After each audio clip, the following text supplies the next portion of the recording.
So keep it in the ground is an idea. It's not new. It's actually from time immemorial. And it very much follows an indigenous tradition across many traditions, both here in the US, but also internationally, about living in accordance and harmony with our natural planet. So we're now more interpreting this in our modern era as not developing fossil fuel projects, and just really more living in balance with the natural world, that all of these items are there, whether it's our oil, coal, gas, those things are where they are for a reason.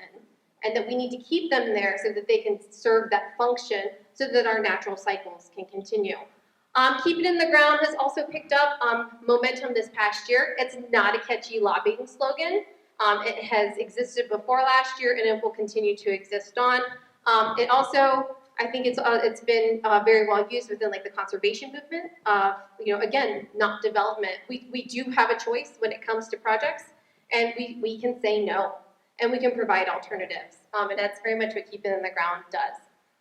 It also, I think the last piece here to add on this is that Keep It in the Ground balances the rhetoric that was out there. 8 years ago, what we saw in the last election cycle was drill, baby, drill. And that was a time when Sarah Palin was the scariest Republican nominee. Yeah. That joke was a lot funnier like 3 weeks ago. Mary did a great job of outlining the reality of that. Where I live in California, we are drought stricken. But we work with people in the Gulf Coast that are literally still rebuilding their homes from the last flood. Wildfires. I have friends that are rebuilding in Lake County homes that were taken in the fire, still trying to figure out, if their animals were caught in it. This isn't climate change. This is climate changed. This isn't a problem of the future. This is happening now. And we have to have the urgency to act now.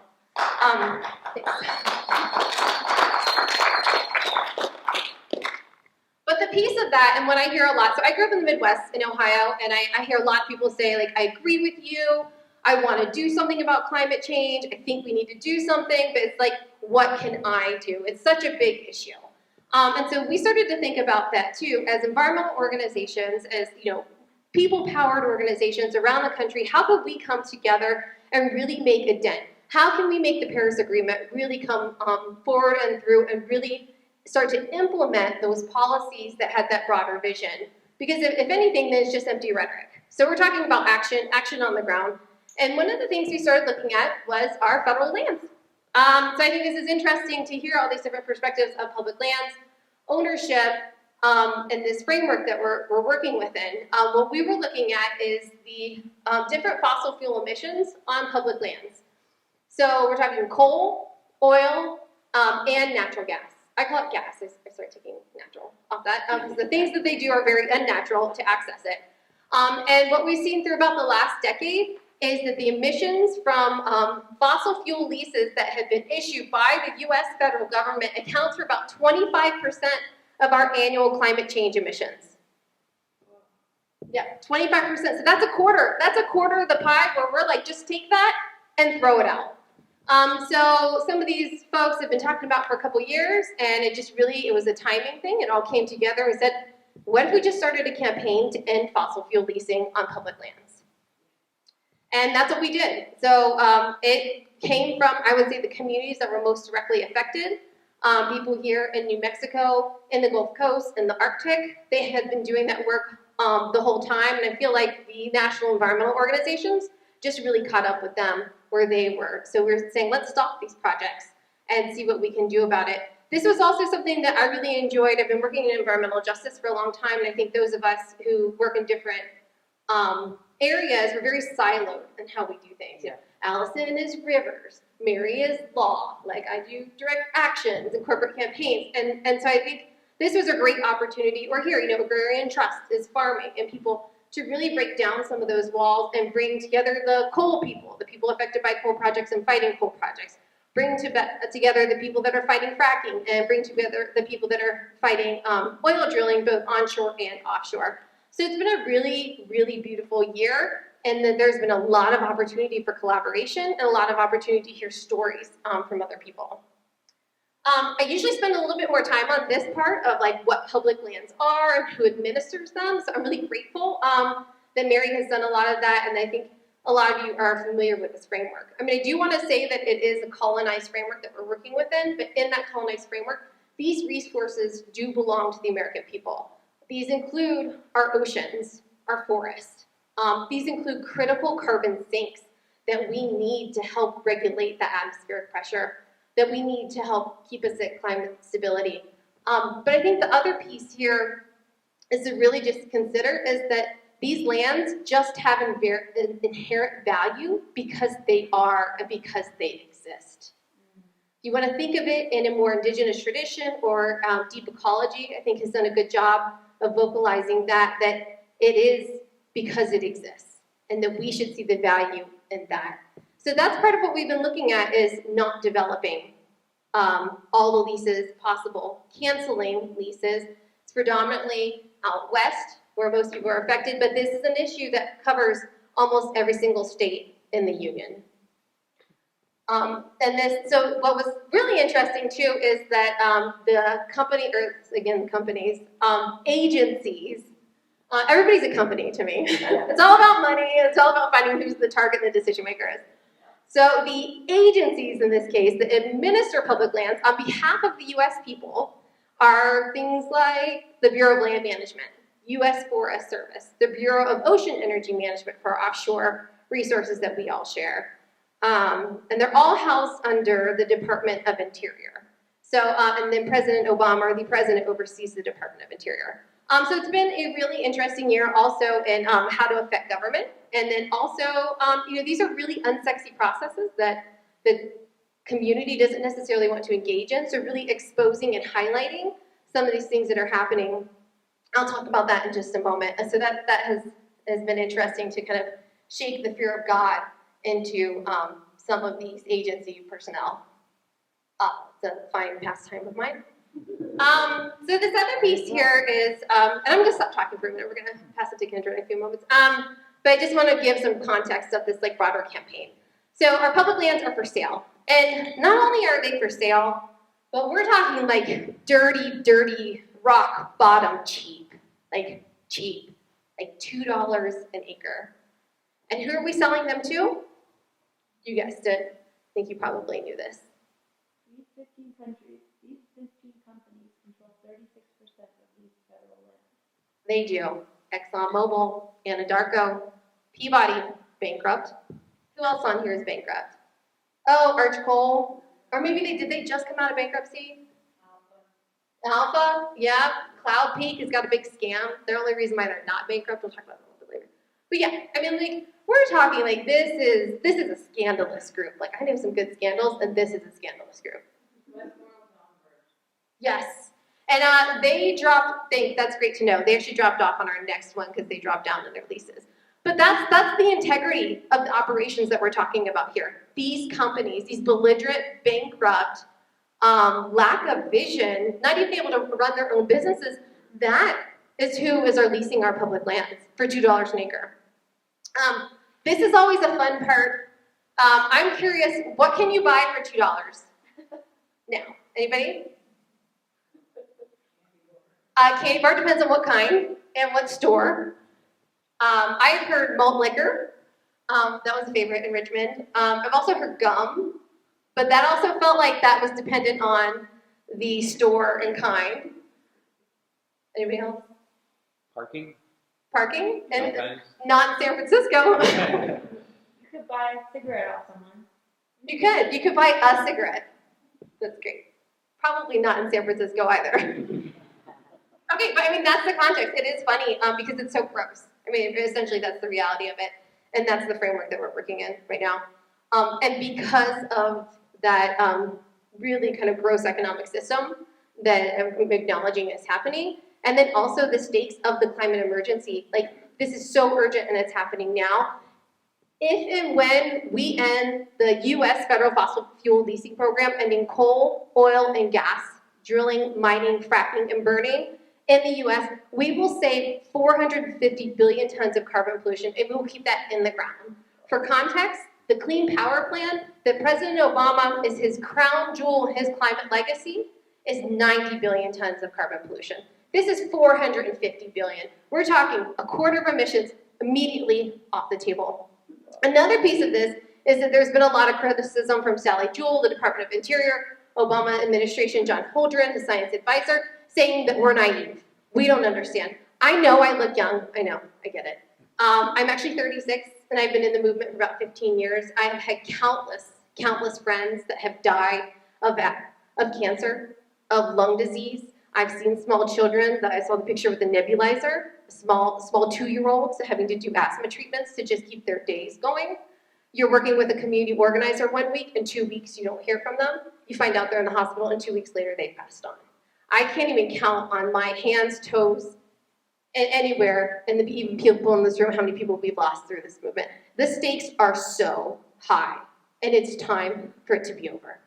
But when we consider that, we're told that we're naive, that this could happen, this transition could happen, and we could lead the way. But we know that's actually not true. By just ending federal fossil fuel leasing now, we actually, based on the leases that already exist, we have 30 years of oil and gas. We have 50 years of coal that's already on the books, that has already been bought and sold. Like, this isn't even as radical as I would like it to be. Like, I'd like to end everything overnight and start again tomorrow and make that transition. But we're saying, like, hey, let's put our best foot forward. Let's end this now, and then let's make that just transition for workers, for frontline communities, for the rest of the world, and let's do that now. And that's the urgency that we're hoping to see. But the way that we get that into the government's mind is through organizing.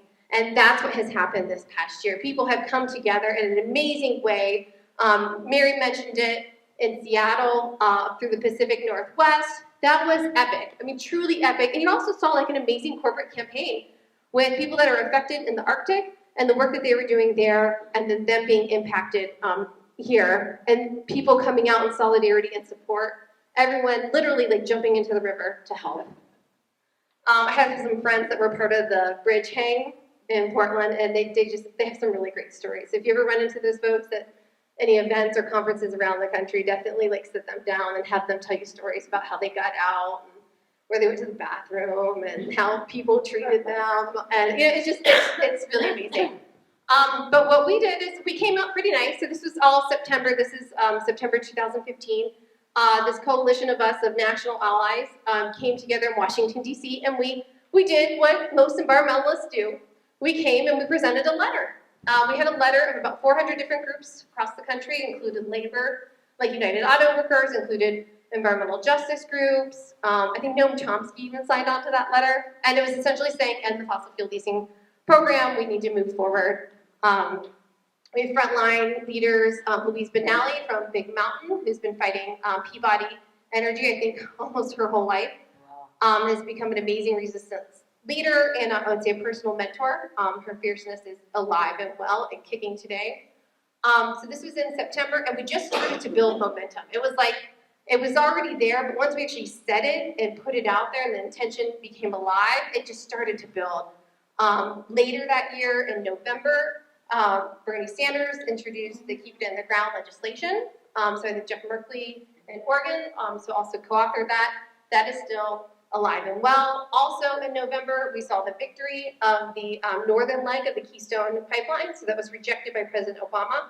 How many people worked on Keystone? Anybody? Yeah, kind of a little bit. Okay, well this was huge. It was a people power movement.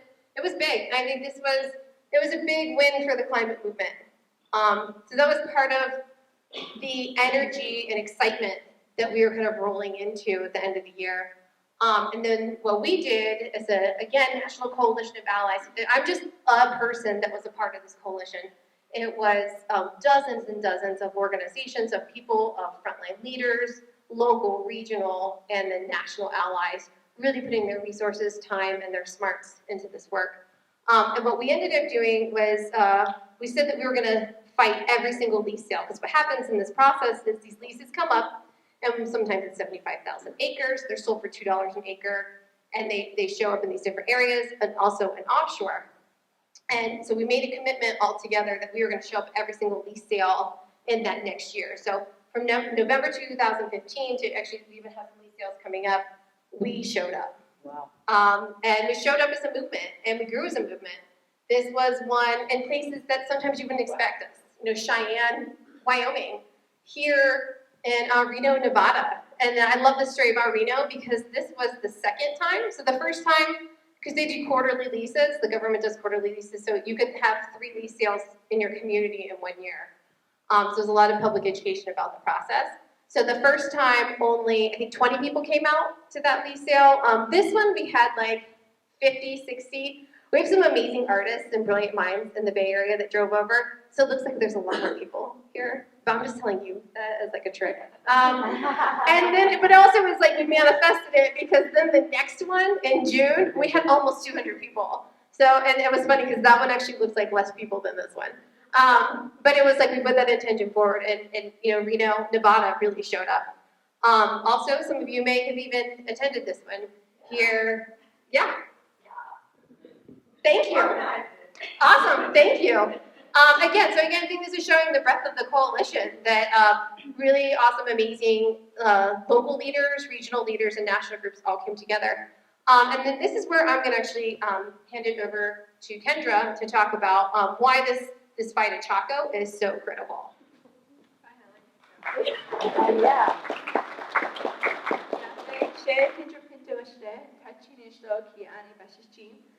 I am from the Twin Pines area. Not very many people know where this is because we're not technically on the map, but I'm trying to change that. So we are located between Bloomfield and Cuba, right off by 50. So in this area, there's these leases that are going up left and right in my area. So I have these well sites that are next door to houses. Actually, in July, we had an explosion out there. I don't know if everyone has even heard about it because it's common for these industries to sort of sweep it under the carpet and make everyone forget about it because they don't think it affects anyone. But that's not true. There was 55 people who were evacuated from this area, and 2 families have not moved back because they're afraid. I mean, who wouldn't be afraid? Yeah. So what gets tricky about my area is we are in a checkerboard area. So there's 5 different companies, should I use this word? There is public BLM, private, state, Navajo trust land, and allotment lands. So we can have a home site on a trust land, and next door, literally next door to us, about 400 feet, there is BLM land. So they can put these leases up and build a well site right next door to these houses. I think the closest house to the explosion was a little bit over 300 feet. That's not very far. Just imagine that heat, an explosion. There was 36 unit tanks that exploded. So it really sucks that we're in an area that's so divided because everyone's affected by it. And it's not talked about enough because we're forgotten a lot out there. There was 2 workers from an oil company, and I can't remember which because it was 2 years ago. But they were driving around in people's yards, and finally my dad stopped them, and he's like, do you guys know what you're doing? You're driving through people's yards, like literally driving through property that's not yours. And you know what they tell him? Oh, I'm sorry, we weren't aware anyone lived here. So they finally sent people to get coordinates from the BLM office in Farmington to get coordinates for the houses. So what they tell us is these houses will be on the 2015 BLM map. 2015! My grandma's been there since her teens. And so, we've been so isolated. And I love being isolated out there. Don't get me wrong. I love my land. I love hiking. I love being out there. So for someone to come in, for an outsider to come in and say, oh, well, we didn't know you were here. You were here, so that doesn't really matter because we're still going to tear this place apart. Yeah.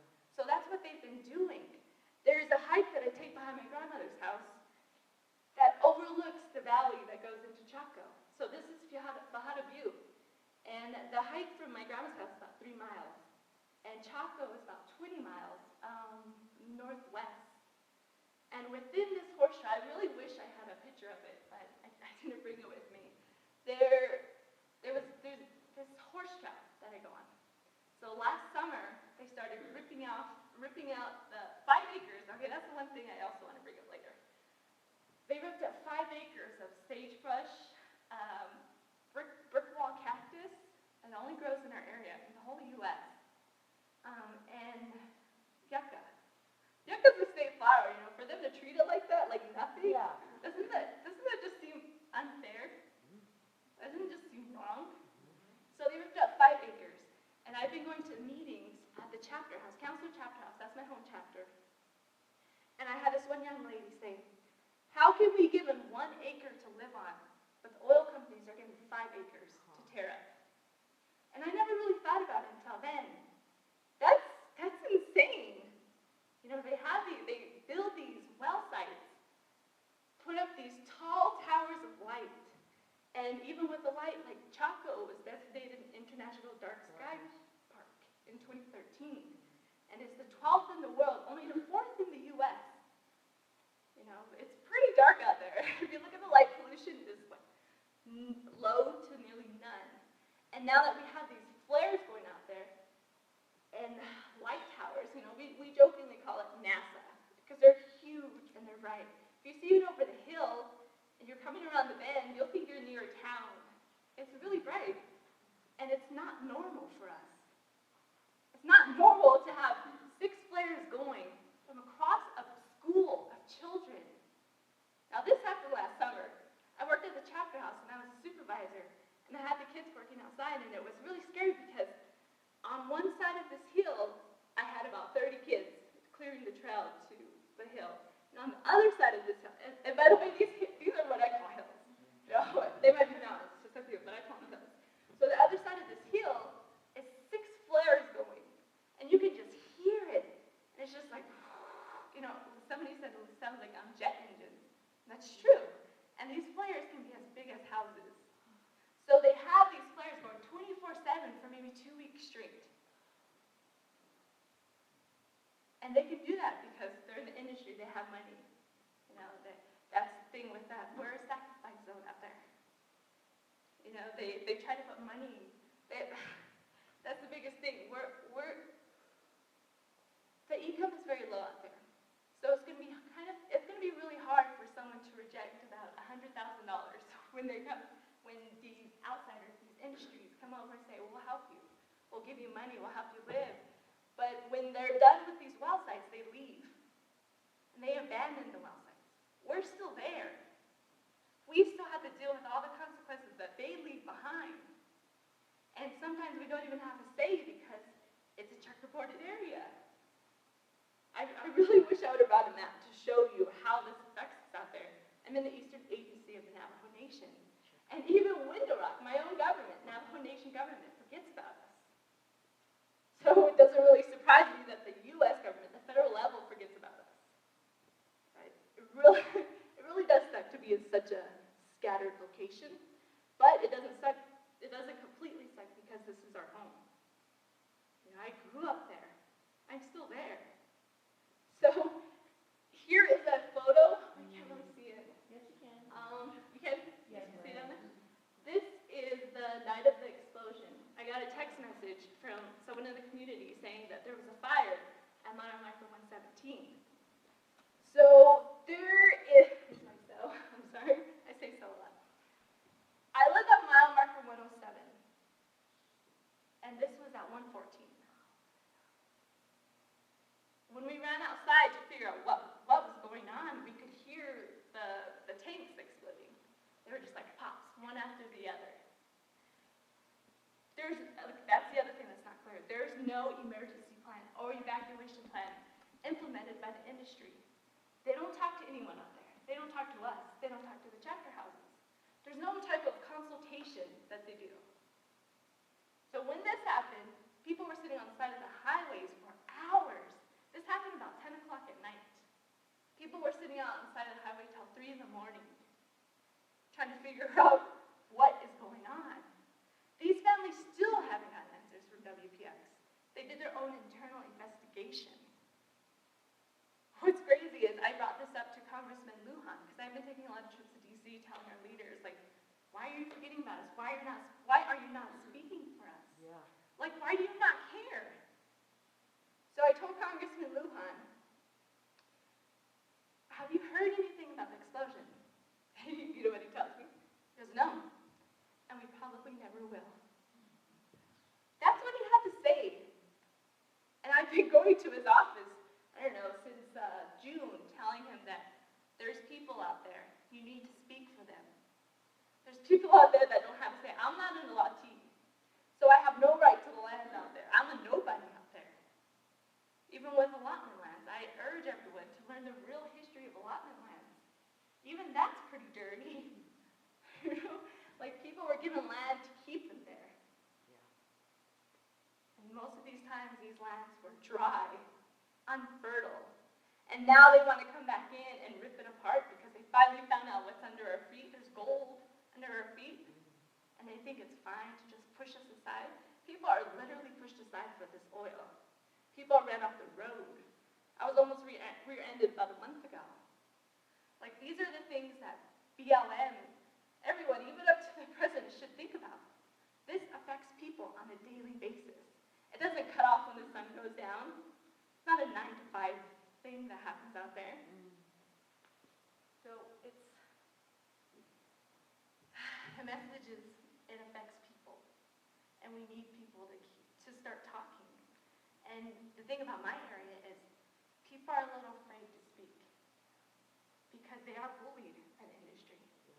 They have been told, if you speak against us, we're going to take your money back, or we're going to take your bonus back. And these people, they believe them. And it's not true. So we're trying to raise awareness of these people. They have their own rights. They have rights. They don't have to give that money back.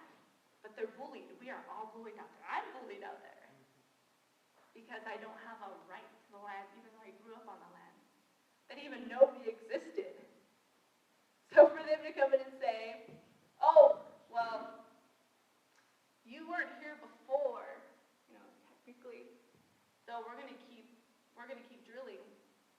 We're gonna keep producing. Even after the explosion.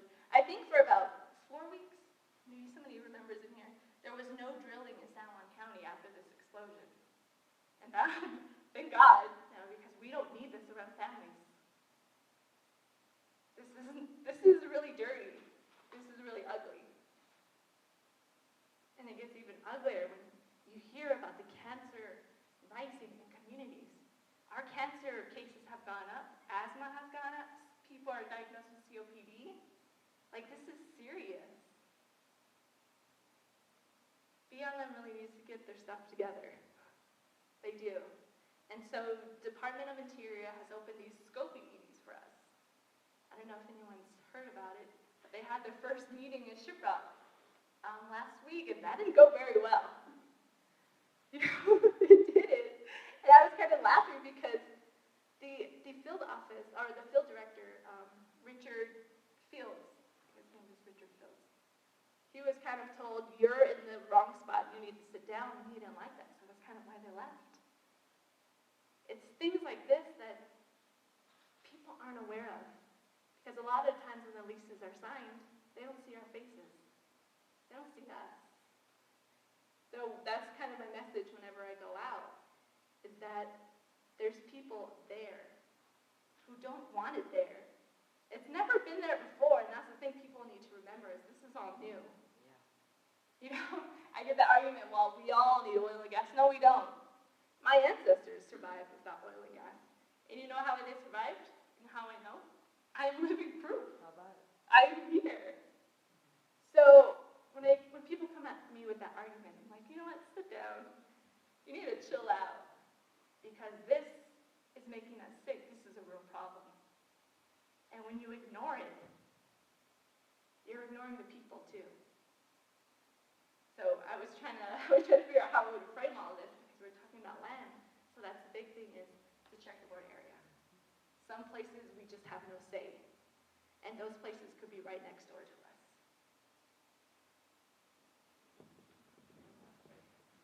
What else I should share? I could actually go on and on, but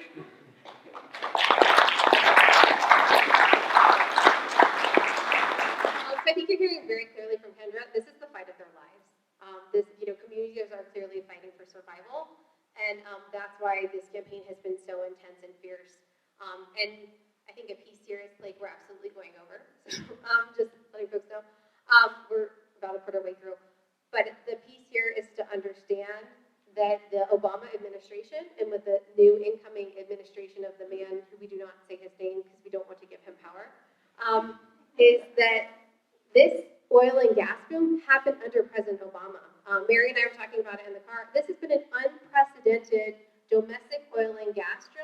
offshore and onshore, has happened under our beloved liberal Black president. So let's be real about that. If the incoming administration of the man who we do not name his name, then he's talking about an energy revolution. But buddy, it already happened. It happened from like 2008 to 2011. Fracking is increasing in areas where there's exploration, and in other areas they're pulling back. And we're also seeing that the realities of President Obama's rhetoric and his actions are not in line. And that was part of the premise of this campaign as well, is to get and put people on the front line that have been living their truth for years, and to get those stories out and put those at the forefront of this work, and that everybody should know Kendra's story, or Louise's story, or Sherry Foytland's story, and to know the struggle that they deal with on a day-to-day basis, and how climate change affects their personal lives and their families and their land. We have seen some pieces come out of this, so there's been moments of just light at the end of the tunnel, of beauty, of, again, real collaboration, strength, determination. And what we saw here with President Obama is that he put the coal moratorium in place in January. So this was a huge step. This froze coal leases for what we hope is 3 years, and has assessing for a programmatic environmental impact statement. But prior to doing that, he also, in that same year, had already issued one of the biggest coal leases, massive coal leases, in Wyoming and Montana's Powder River Basin, where most of our domestic coal is coming from. So do keep in mind that it has been a balancing act the whole time, and one that has not tipped in the scales of people or the planet. But another exciting thing that we saw, so these like beacons of hope that we saw this past year, is that the Obama administration canceled offshore drilling in the Atlantic. So there was an amazing community organizing around this. The Department of Defense even came out against it. But there's also no infrastructure in this area as well, so they canceled that. There will be another announcement coming up this week, we think on Wednesday, that will call for the 5-year plan, so it's the next 5-year plan for offshore drilling that will end drilling in the Arctic, which has been a big fight for many years.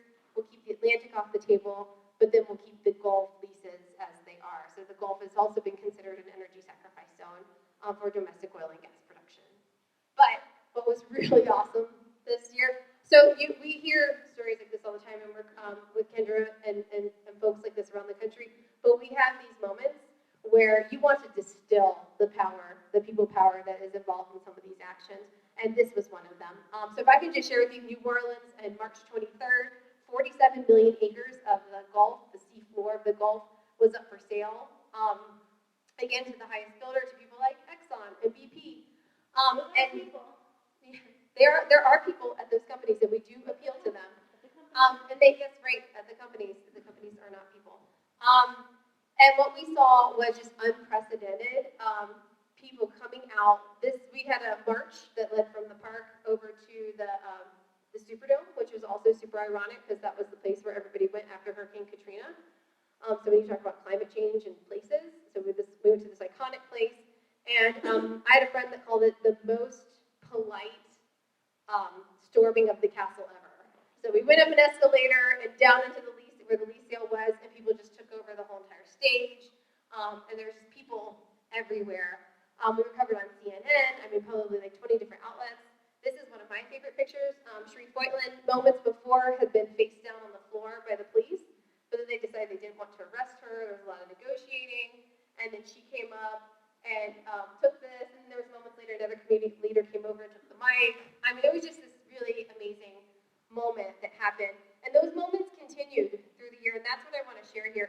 This was part of, we broke free from fossil fuels this year. We all made that commitment in May. This is a part of actions all around the world. I was a part of organizing an action camp in Colorado where some of the folks at the Sacred Stone Camp and the Dakota Access Pipeline Resistance came, and we trained them in direct action prior to that movement growth. So this was a huge kind of like incubator, if you will, for communities around the country where we came in and trained them. What we saw from that point on was just pure escalation. This is young women in Salt Lake City, Utah, that had been working closely with Tim DeChristopher, but have now taken on the activism in their own right, where they sat inside of a lease sale and sat in, and they were singing, and they were pulled away by law enforcement. This was just a really powerful moment, both for those young women to assert their rights, but also to kind of pass down the torch in the activism community there. This banner has been used probably in like 5 different states, and it travels. I think it currently resides in Colorado, but it has been all around because it really kind of captures the essence of what's happening here. And now this has kind of gotten us to like May and June, and now through these iconic images that we see regularly on our Facebook feeds and in our social media. So I'm just going to provide a little bit of framework, and then Kendra's going to talk about her experience at camp, and then we'll kind of wrap up there. So we're seeing this piece. Mary talked about it as well. We have a 1,200-mile pipeline that goes through 4 states. We'll actually end up in the Gulf Coast. It's fracked oil that's coming out of the Bakken Shale. Energy Transfer is the company that is behind it. Dakota Access is their subsidiary. We have 20 different banks that are funding the project. Citigroup is one of those lead conveners of the loan. Wells Fargo, TD. There's a couple Japanese bank. Mizuno, another one I'll have to check. But so we're seeing this happening, and the original here is just unprecedented resistance, indigenous-led resistance that's coming through because of the environmental justice and racism that's happening in this community. This is the route of the pipeline directly through the Sioux territory. This was originally supposed to go through Bismarck, but because of the concerns of that community, they rerouted it through tribal lands. This would impact 6 million people's drinking water if this pipeline were to ever go through. We know pipelines leak. If anybody remembers Mayflower, Arkansas, I worked with those folks. There was a huge Exxon pipeline spill that literally busted in a suburban community, and people were sick for months. That was in about 2012. But we've also seen and been inspired by the direct action that is coming from the front lines and from the indigenous community. I'm going to pass it over to Kendra to talk about camp. So I've been to camp twice, and the first time I went in August, it seemed kind of mellow. We were there for 3 days. And one of the days we were there, we were waiting for the judge's decision on the injunction. So this entire day, we were in a prayer circle. We were literally just praying all day, and that's the thing people aren't very aware of at this camp. It's all led by prayer. You know, the things you hear in the media about the sheriff saying we have bats and we have guns, that's all a bunch of baloney. Because everyone is there to pray for water, is there to pray for life, is there to pray for future generations. And so it really ticked me off that I would read these mainstream media pieces saying we were rioting and all this, and that's not true. That's what really sucks about media. Yeah. You know, it's controlled. So the first experience was really mellow, and it was really, I cried for 2 days straight when I got home, because I could see that people weren't seeing the truth of the camp. And that's what made me really sad, that the outside world had 2 views. Either they were with us or against us. I think everyone should be with us. Everyone lives here, right? Everyone drinks water, everyone breathes, right? So the second time that I went up was a little different. I went with Dene Care. They're a group out of Arizona, and we took up some supplies and some tents. And while we were there, we met this group of young men who hitchhiked from Pinto, Arizona, up to North Dakota, and I actually got to meet them. And I really wish I could have talked to them a little bit more, but the fact that they decided to join in on this fight and hike up, and how many miles that was a long journey. But you know, that takes a lot of courage. That takes a lot of strength to just leave your home and go fight with these people. So when I talk about at home with my family, I tell them my hope is that with all these people who are showing solidarity and going up and standing with Standing Rock, I hope they're willing to do that for us with the Pinto pipeline. Yeah.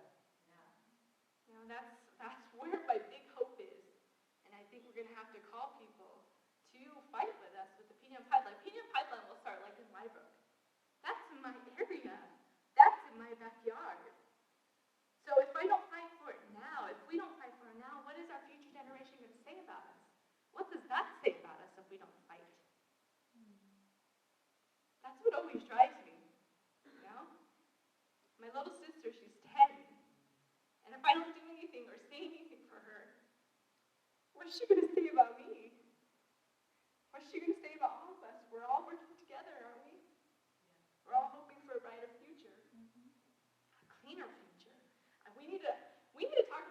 renewable energy on the Navajo Nation. That's not talked about enough. In May, I went to the council chambers to talk with Jonathan Hale, council delegate Jonathan Hale, to oppose fracking, to ban fracking on the entire Navajo Nation. It was met with opposition, of course, from Leonard Sosi. Now, Leonard Sosi, that guy is a little tricky to talk to, but there was just this thing of, they always throw that in your face. You're going to get rid of 50% of jobs. Well, what about the people that, it always comes back to the people for me. How do we not care enough for other people? So this whole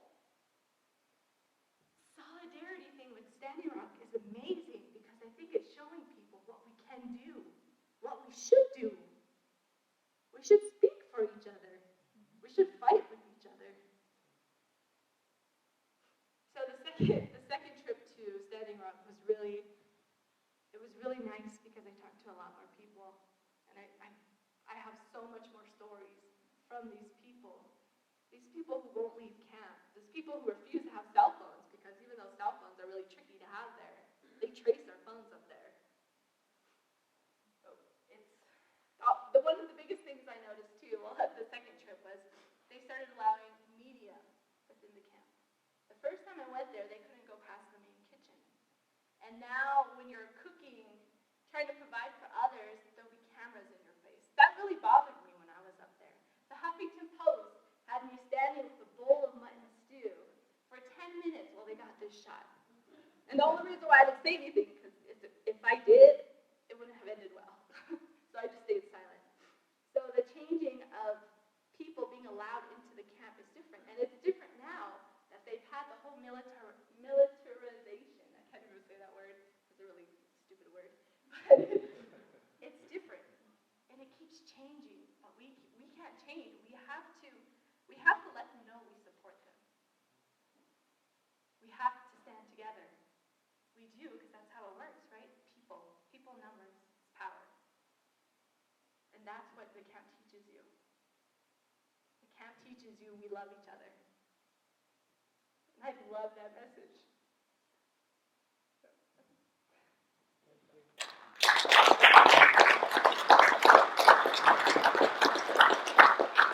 And that's what we're seeing is solidarity all around the country and standing together. We also came together, and this is an amazing group of Indigenous women that came from all over the country to take that message directly to President Obama in September. This was a year after we had sent that initial letter, and we said no more nice anymore. This is serious, and it's now elevated, and we're ready to escalate. So we came back. Kendra was part of this group. This is Autumn Harry. You see Tim Rain in the picture as well. In front of the White House, we were delivering 1 million signatures to President Obama to tell him to end federal fossil fuel leasing and to cancel the Dakota Access Pipeline. Our messages went unheard. We did get a response from the White House, but it was not adequate. So we decided to occupy the Department of Interior, and we sat in there on September 15th. This is one of our colleagues being arrested. And then Kendra and I were also both arrested. And considering and looking at some of these folks, a lot of times this was a lot of people's first arrest, and when we consider civil disobedience, should be a baseline of activism in the United States. We're very privileged here, and those of us who have lighter skin are even more privileged than our black, brown, and indigenous friends, and we should consider using that privilege to really exercise our power and our rights. And just, I'll kind of wrap up here in these pieces, is that this is happening, we can't unsee this. We as a nation, and I think even the world, we have woke. It is that moment where our consciousness as people have become open. And I mean, I have friends in Ohio that have never ever gotten political. They maybe even voted for the man who I'm not going to say his name. And they want to know how to send money to Standing Rock, and they want to support people. So it's been amazing to see the support, but also the inclusion and I think the marrying of both prayer and action. So this was after September 27th, October 27th, where it was a war zone. 2 days later, Saturday, the Jingle Dress dancers answered a call, and they came and prayed on that same plot of street to bring healing to the community. A week later, many of you have probably seen this. Sorry, this is like a grainy iPhone picture that I took where people swam across and were greeted with tear gas. The United Nations also saw this and were there that day. And what you can do, this is plug in. I mean, it's time. Tomorrow, there's a huge National Day of Action that's happening across the country, and people will be in Albuquerque. So tomorrow, I'm not done. Yeah, I'm going to say Santa Fe. I promise. So Albuquerque at 11:45, and then at Santa Fe at 4:30 at Bank of America. Okay, so if you can get to Albuquerque, awesome. Maybe you can even do a double header. That would be super rad. Get a carpool, get some friends together, and absolutely show up because this matters. Also, ways that you can plug in is to help stop fracking in Greater Chaco. That would help Kendra and her community and the other communities that are impacted by that. And this is a sacred land and sacred space that has historical context. So plug in there. And then this is just, again, the upcoming actions, both in Albuquerque, Santa Fe, and then Chaco Lices. And the last thing, we know this. We know this. Okay? It's time. We're ready.